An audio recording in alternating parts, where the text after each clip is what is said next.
अब आप सुनो, अब चिढ़ना नहीं, अब रोना नहीं लोग।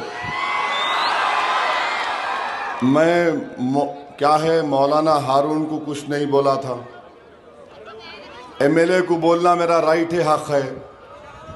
अब हारून साहब क्या बोले, उन्होंने जलगांव से आए ना। अब मौलाना रोना नहीं, अब लोतरांडी नहीं करना तुम। और बाद में नहीं बोला, देखो मौलाना को बोले।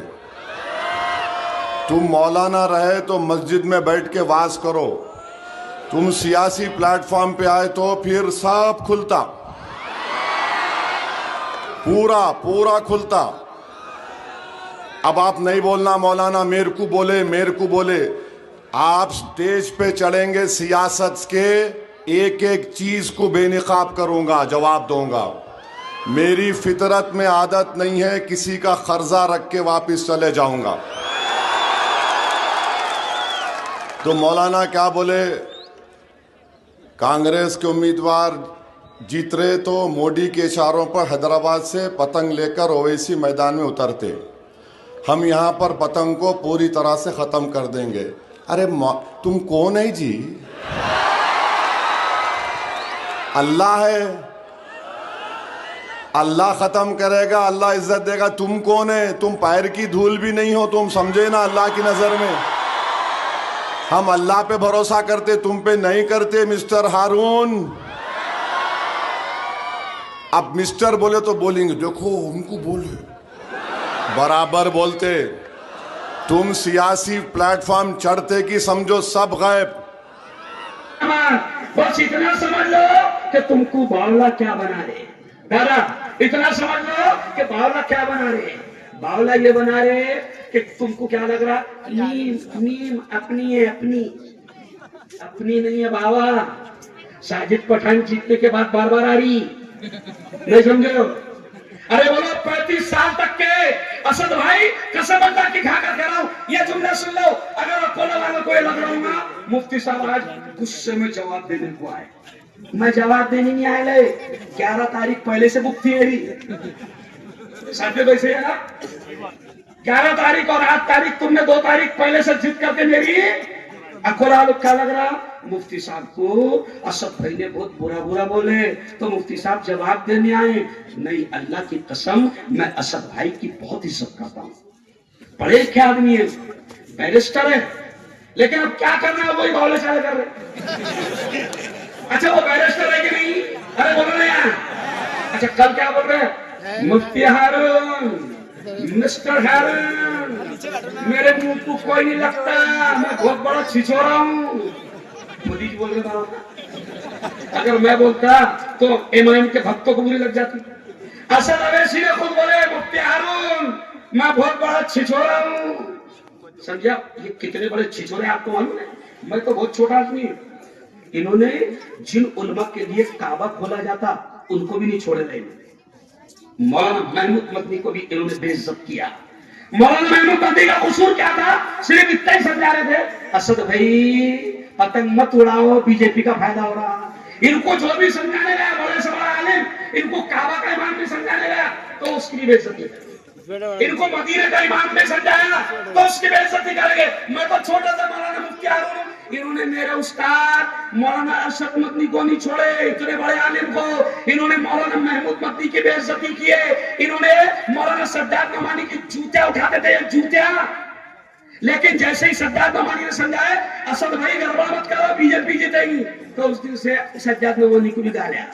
तो ये इनकी आदत है, वो छिछोरे, मैं छिछोरा नहीं समझा। अल्लाह की कसम मैं मुफ्ती है, मेरे नबी ने मुझको सिखाया कि किसी मोमिन की इज्जत से मत खेलना, वरना असद भाई मैं खानदेशी है, नहीं समझा? जिस दिन तुमको मालूम नहीं बात, समझ रहे आप?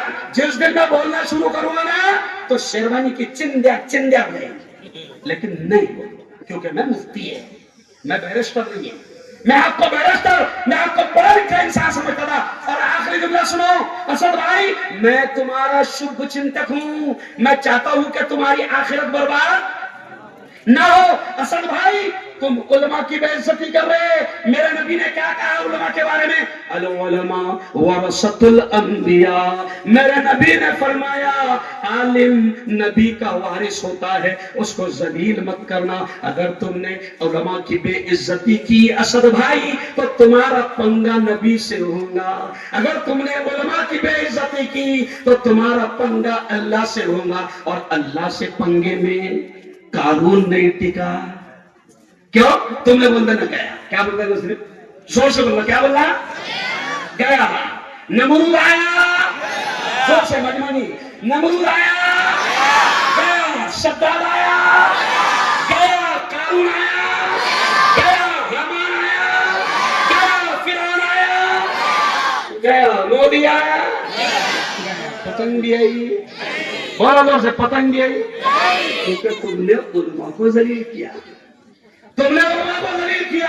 इसलिए मैं आपसे कहता हूं कि ये अच्छा कल उन्होंने झूठ बहुत बोले। तुमने लिख के दे रहे चलनी है बाबा। ये कल उन्होंने क्या बोले? ओ मुफ्ती हारून, वो तुम्हारे शहर का आसिफ 20 साल तक जेल में रहा, तुमने क्या करे उसके बारे में? एक्चुअल में असद भाई की गलती नहीं है, वो जो नीचे उनको बावले लिख के दे रहे थे उनकी गलती नहीं है। ये जो अपने बावले थे, वो बावलों ने मेरे बारे में मालूम तो कर लिया था पहले। अरे असद भाई तुम पागल बन गए इन बावलों के चक्कर में। जाओ असद भाई, ये जो आसिफ 20 साल तक जेल में बंद था, जाओ आसिफ से पूछो। लारे मेरे को भाई, क्या बोल रहे यार? ये रे फोटो का कागज छोड़ दे। फोटो देखो मेरा, मैं वीडियो वाला को दूंगा। आसिफ 20 साल जेल में रहा। आसिफ के बच्चों को कुरान मुफ्ती हारून ने पढ़ाया। आसिफ 20 साल जेल में रहा। आसिफ की बेटी का निकाह मुफ्ती हारून ने पढ़ाया। आसिफ के बेटे का निकाह मुफ्ती हारून ने पढ़ाया। और जमीयत उलमा का मैं सदर हूं, जमीयत उलमा का सदर हूं। पूरे मुल्क में जमीयत उलमा बेकसूर मुसलमानों के केस लड़ती है, जिनको फांसी की सजा होती है, जमीयत उलमा उनकी फांसी बचाती है। ये आसिफ को भी फांसी की सजा हो गई थी। जमीयत उलमा ने करोड़ों रुपए खर्च किया 20 साल तक, और आसिफ को जेल से छुड़ाया। फोटो देख लेना, आसिफ जेल से आया तो सबसे पहले मुफ्ती हारून का शुक्रिया अदा करने के लिए आया। अरे असद भाई बावले बाता मत करो ना बाबा, क्यों जवान को मनवर करने लगा? अच्छा इलेक्शन में मैं क्यों नहीं बोल रहा? सुन लो, ये चाल थी असद भाई। देखो सुनो सुनो कि मुसलमान लड़े, मुफ्ती आए और कल मेरी उधड़े, और फिर बीजेपी को मजा आ गया। असद भाई मैं बावला नहीं है, तुम्हारा काम है मुसलमानों को आपस में लड़ाना। तुम्हारी पार्टी का नाम है इत्तेहादुल मुस्लिमीन। अरे तुम तो जा रहे वहां इंतशारुल मुस्लिमीन हो रहा, मुसलमान आपस में। अरे बोलो फिर जा रहे। मैं आपसे कहता असद भाई, आपके अब्बा ने नाम रखे। अच्छा मेरे को क्या करे? मुफ्ती हारून तुम्हारी पहली माशूका समाजवादी थी, नहीं। तो मैंने कहा असद भाई तुम्हारी 30 साल तक के माशूका कांग्रेस की, कांग्रेस की गोद में बैठ के मलाई खाए अभी भी।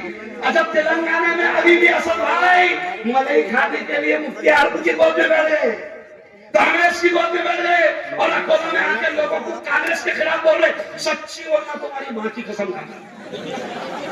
1.25 घंटा असद अवैसी की तकरीर हुई, 1.25 घंटा। भाजपा पर 2 मिनट बोले और कांग्रेस पर 50 मिनट बोले। और कमाल की बात है, मेरे को अकोला वाले पहचानते नहीं थे। असद भाई मैं हैदराबाद आऊंगा मिठाई का डब्बा लेकर, क्योंकि तुमने 30 मिनट मेरे बारे में बोले तो आज इतनी पब्लिक में को सुनने आ गई।